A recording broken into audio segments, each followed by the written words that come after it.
Hello, thanks for joining us today for Conversations with an OTD. So today I have Mary with us, and she's going to be sharing about an occupational injustice project that she's been working on in community advocacy and leadership class. Welcome, Mary. Thanks for Thank joining. you. And why don't you go ahead and introduce yourself, tell the audience when you'll graduate, and maybe what area of practice you're thinking about getting into when you're done. Yeah, so my name is Mary Van Straten, and I just wrapped up my third semester in the OT program. So I actually will graduate with my bachelor's this Saturday, which is pretty exciting. And then in spring of 27 is when I will graduate with my doctorate. And then in the future, I am thinking of working with adults, probably more in like an outpatient setting. But I'm also really interested in the women's health population. So it would be Awesome. awesome to do some work with that too. Yeah, very cool. Okay, so in your community advocacy and leadership class, you've identified and been exploring an occupational injustice and creating a social media campaign around an issue. Tell us what you've been focusing on and what sparked your interest in this area. Yeah, so like I said, I was always kind of interested in that women's health field. There's not really any specific reason. I think just that prenatal and postpartum part of life is really critical and important. So offering that extra care is something I was really interested in from the beginning. So Mhm. the injustice I chose to focus on were workplace barriers for breastfeeding mothers. So, whether it's an unsupportive work culture or inadequate private spaces to pump, or not enough resources like refrigerators or outlets, um, a early return to work, kind of just areas such as that. That's what I really wanted to focus on.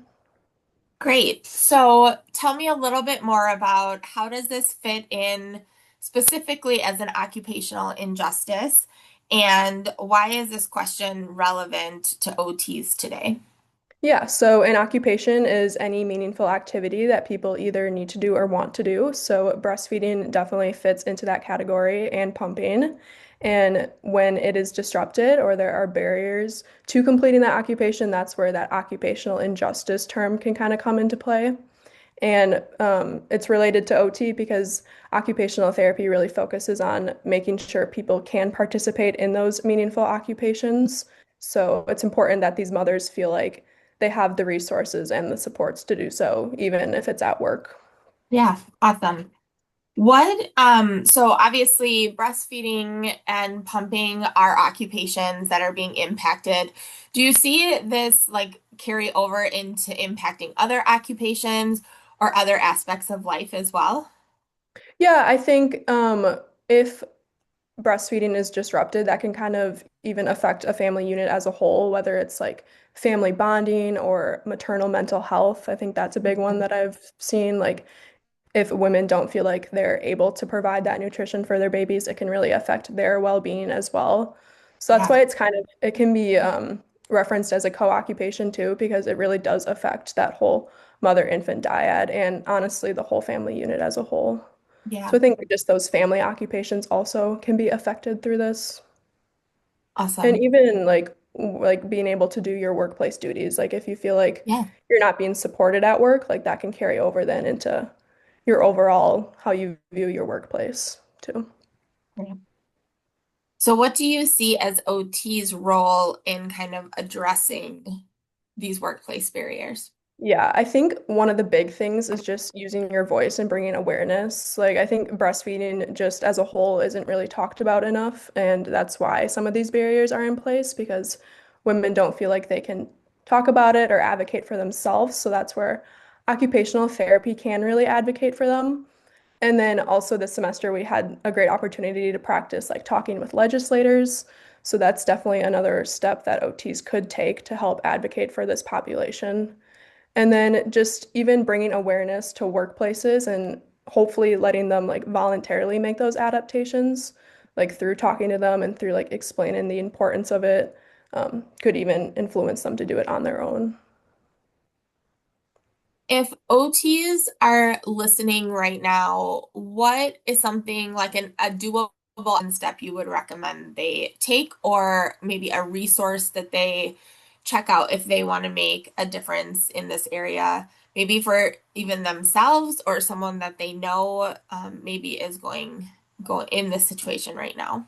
Yeah, I think if they're feeling up to it, like talking to Talking to specific specific workplaces on their workplaces. own, but also I kind of looked into the Wisconsin Breastfeeding Coalition website, and they have a lot of good resources and opportunities to help advocate.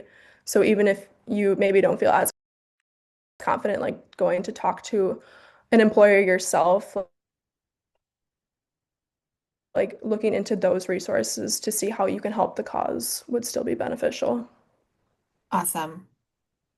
Um, so anything else about breastfeeding? What are um, you kind of mentioned some of the barriers. What are some of the proposed solutions that workplaces could make or could change in order to help with this at work?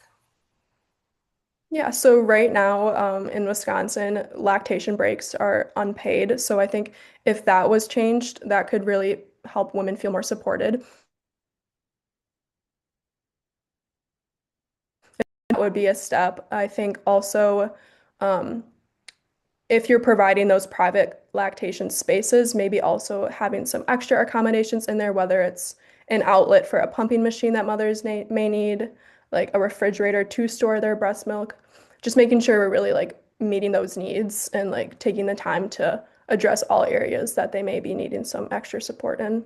And then even just the workplace culture as a whole, I think just letting them feel comfortable either talking about it or saying like, hey, I need to take a break and go pump, like letting there not be any stigma around that. Yeah. Yeah, great. Okay, so I'm going to shift the kind of focus a little Mhm. bit and let's talk about the advocacy process as a student.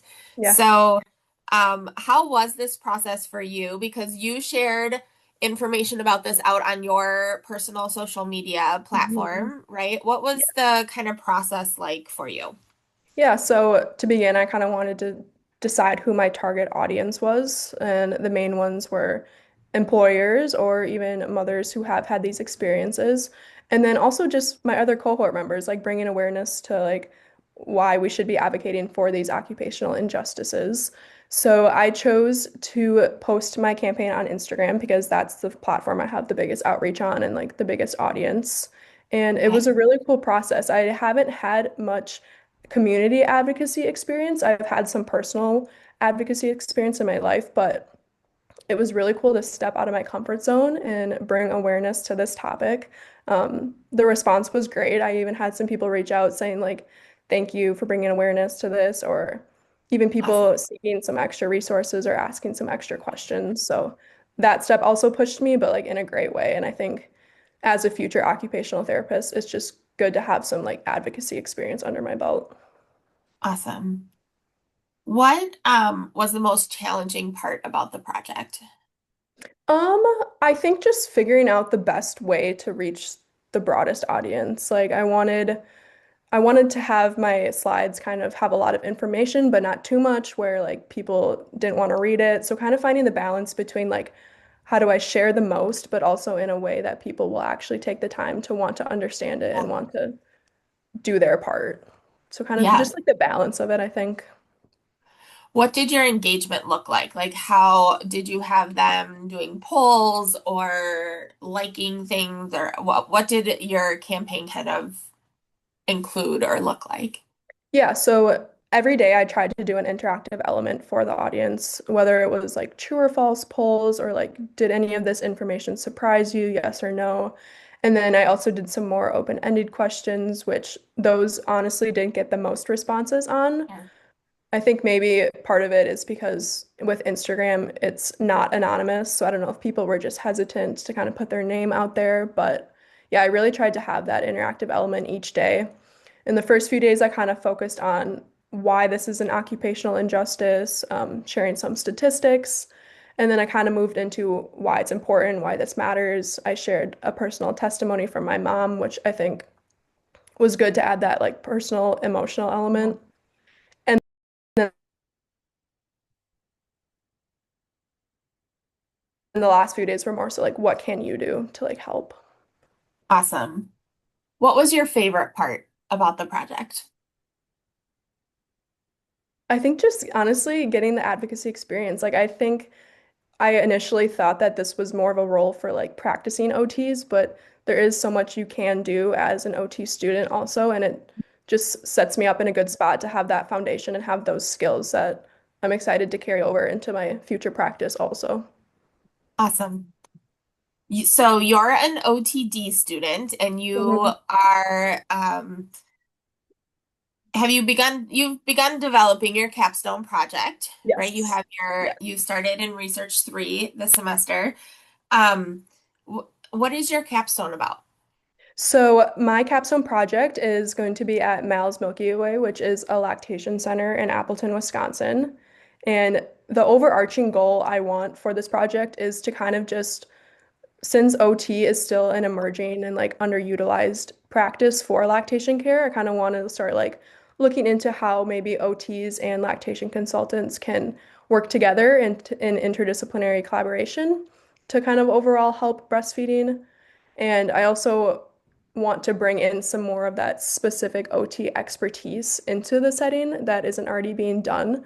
So Awesome. after talking with the founder, we kind of were thinking maybe doing some like OT specific infant reflex assessments, Okay. kind of like stuff like that, like things that like OTs can bring that extra expertise in that could really help with that individualized interventions for the clients there. Very cool. Yeah. Okay, so as we finish up here, 2 questions I ask Mhm. everyone. Yeah. And um, so the first question, and this does not have to be connected to anything we've talked about today. Mm. Um, what area of life or practice do you think OTs should have a bigger role in?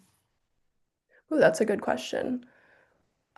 So kind of through doing this research on breastfeeding, I've found that some of those like extra areas that are affected is maternal mental health. So I think Mhm. honestly, the biggest thing that comes to mind is mental health and how occupational therapy can help, whether it's like stress management strategies, time management strategies, just anything like that. I think occupational Yeah, therapy can bring a unique lens into mental health care. awesome. And then last question, what current occupation brings you joy? Oh, I love that. I think since the semester was kind of crazy, I think the one I've been enjoying most lately is just spending time with family and friends. Also, I've gotten into journaling a lot this semester. It's been really helpful just to Ooh, kind of get my thoughts down on paper, kind of ground me a little bit. So, yeah, those things that, again, help my mental health, I think, have been my favorites so far. awesome. I love that. Well, thank you so much for spending some time with me and the Thank listeners you. today. And I can't wait to see what happens next in your capstone. It's very exciting. So Thank thanks for you so coming much. today.